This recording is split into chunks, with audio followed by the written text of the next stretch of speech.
Hi, this is the new Robinson's 2.5 metre blind. It's been specially developed to make for an easier install on the entire Robinson's Victorian range. That's all of them, all the buildings that have got the spandrels at the ridge and the eave. You'll see in a minute how it attaches without the need to slacken them off like you did previously, so it makes for a much quicker install. It's also better for the Rosette, the Regal and the Renown models, the 10, the 12 and the 14-foot wide models, where it will go all the way from the ridge all the way down to the eave without leaving any gaps like the smaller size version. The blind comes with various attachments. You've got the brackets here that are handed. You've got a left-handed one and a right-handed one, and I'll show you how they go on in a minute. They're adhesive backed. So once you peel off this film here, you'll be able to stick it in the location, and I'll show you how to do that shortly. And it will stay there whilst you get your cordless ready and your screws ready to bore into the side of the aluminium. Now, you've got special screws that come with it. They're called tech screws. They've got a drill bit head to them. So once you've got them in place, with your cordless drill, you'll be able to just bore them straight through the side of the aluminium glazing bar, and it will fix it then permanently in place. Okay, I'm going to grab myself 4 screws, 2 for each side. I'll pop them in my pocket. Hopefully I can retrieve them in a minute, and I'll show you how to put them on. So I've got my cordless, I've got my posi bit already in there. So now I'm on my ladders. This is my left-handed bracket. It curves towards the inside of the bay that I'm working in. The right-handed one does the opposite. Obviously, they're a mirror image of one another. So the first thing I'll do is remove the plastic film. So that's removed. Pop that in my pocket. And you'll notice that the ridge of the greenhouse has got a flange here that normally all your nuts and bolts go through, and it's that flange which you need to locate into this tiny squared notch that's shown on the bracket, shown in more detail on your instruction sheet as well. What you do is you position the bracket so that it goes into the notch, and then you bring it down towards the ground, and you can stick it there in place. I don't know if you can see that. It's stuck on there. I can now safely get 2 of the screws out of my pocket whilst that's held there.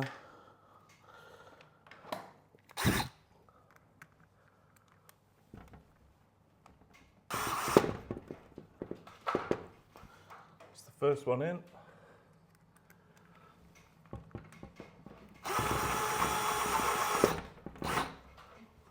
That's the second one in.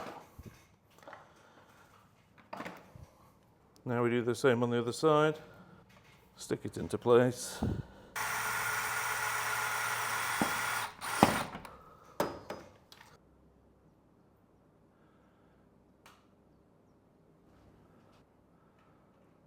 Right then, we've now got the blind and the pan-headed bolts, and we're going to attach the blind to the brackets that we've just popped in.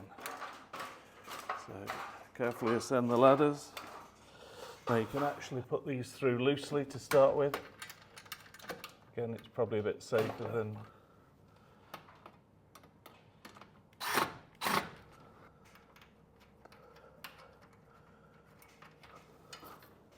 there we are. So now the blind is attached to the brackets. You can check to make sure it's centralised. That one looks pretty good. Fully secure. Now you're ready to attach it at the bottom. So leave it there. Make sure when you're attaching it that the handle with the looped hole is facing the ground. That way you make sure you've got this bit the right way around. So just leave it there for a second and we'll go down to the bottom and get ready to put the hooks on. That you need to set your hooks 118 millimeters from the inside face of the glazing bar.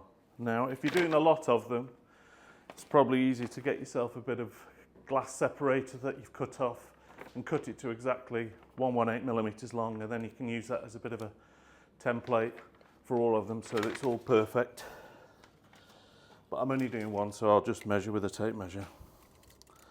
So I will remove the film. There's a adhesive film on the back again, just to give you an extra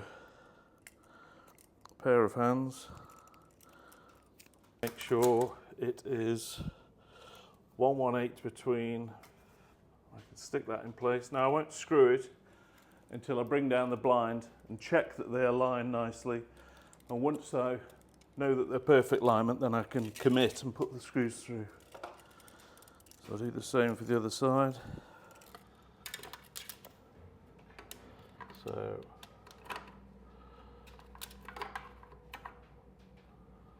there we are.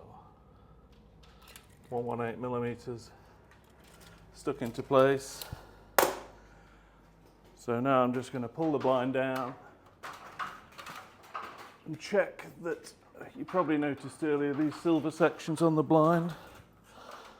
That's the part that the hook goes through.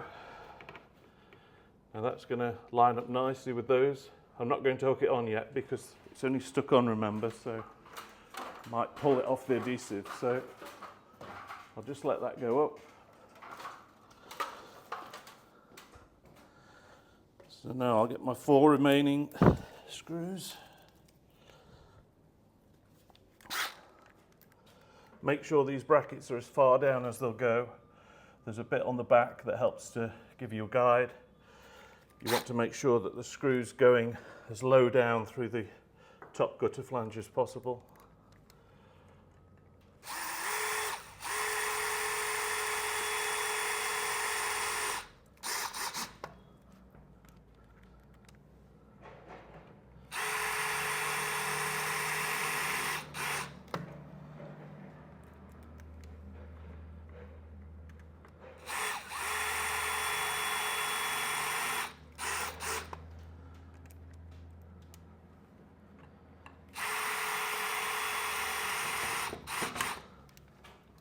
There we are.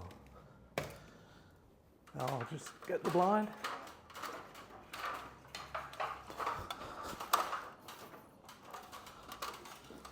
Pull it down, hook it into place, and that's it. Operation of the new Robinson's 2.5 metre blind. Ideally, on buildings this size and this tall, you're going to need yourself a hook and pole. Just to save you using step ladders all the time. Now, it's probably not something you're going to be doing every day. A lot of people will probably just pull the blinds down in the summer and then put them up in the winter, but it's always good to get yourself a pole. You can buy this sort of thing online from Amazon, like a conservatory blind pole, or you can just get yourself a broom stale and a hook and just screw it in.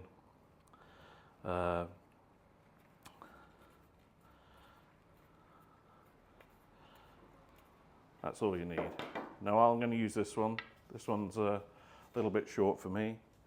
I'll come over. There's a bit of a knack to retracting them. Obviously it's a lot of fabric that's got to go in nicely in line into the housing at the top. Now if you start to stray left or right, it starts to get twisted and it doesn't like it, and you'll end up with a little bit hanging out to the bottom because it hasn't retracted fully. So what you want to do is release it at the bottom, hook your pole onto it, and walk back towards the midline of the greenhouse, where you're going to get the fabric nice and even, and it'll just gently go up into the top. You can give it a tap to encourage it, and it will stay there ready for the next time you want to pull it down. And that's it. Obviously, to retrieve it, do the opposite. Hook it, pull it down, and locate it on the hooks. Job done. No need for ladders. Get yourself a pole. if you release it and you go off to the side, can you see how it's starting to get entangled? And it will go all out of kilter like this. All you need to do is hook it again, come back to the start, and go again. So again, come back to the centre of the greenhouse. It'll go up nice and evenly then, and then it'll go straight back up into its housing. No problems. Thanks.